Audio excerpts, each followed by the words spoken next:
Okay, and then this is a few of the pieces that I've made over the years.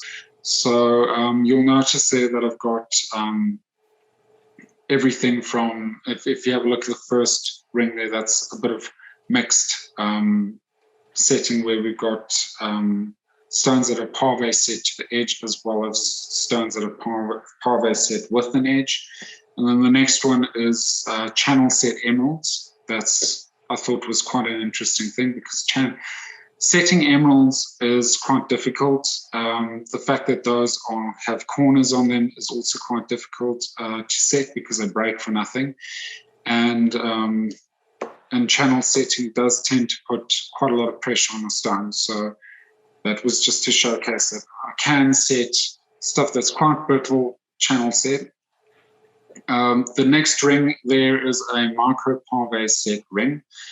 I set that ring with no visual aids. Now, the smallest stone in that ring happens to be 1 millimeter in diameter. So all of that little work that gets done around it, you have to cut that. I mean, we're talking about really, really, really tiny.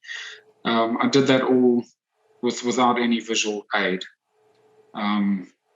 So I thought that was quite an impressive one to put in. And then once again, another ring with channel setting. And then this other little one on the edge there, on the left-hand side in the middle, that was quite an interesting ring. That's also channel set with a few beads in between. That was also done with tension. And then the one next to it was a sapphire ring that I did, sapphire and diamond ring. That is an old Italian technique where it's a cluster type setup. We call that a tiered cluster. So a lot of people do a cluster that's flat. So you've got your stone in the center, and then you'll have another level. That one actually has it running at different levels. I've got another tourmaline ring that I should have actually put in there as well, watermelon tourmaline, that shows it maybe a little bit better.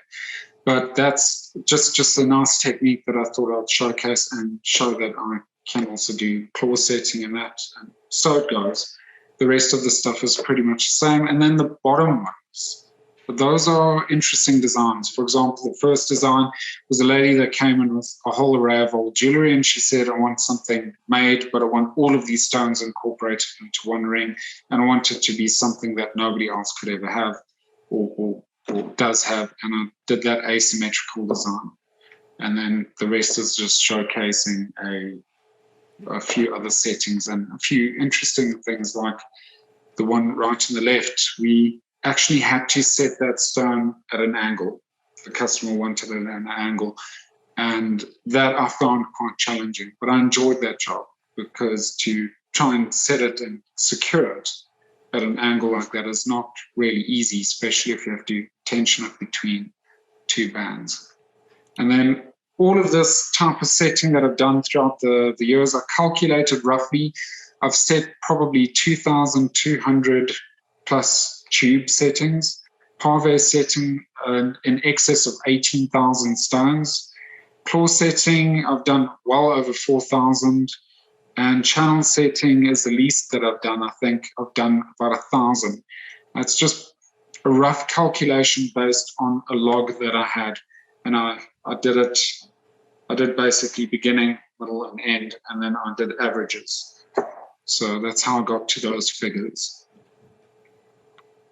Mind-blowing. For people listening who don't know, who are not experts, such as myself, you did mention previously that setting is the higher end thing that a jeweler can do, and you're doing all the settings, so you get the big numbers on that, but then you get to control the output, and that doesn't help the fact that you need to be everywhere as well, everywhere else as well.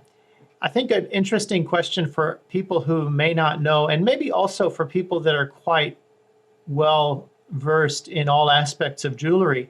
For you personally, David, what do you find to be the most challenging, and why, in terms of setting? So here you are, an expert master jeweler, you're a setter, and you've done so many settings in all these different categories.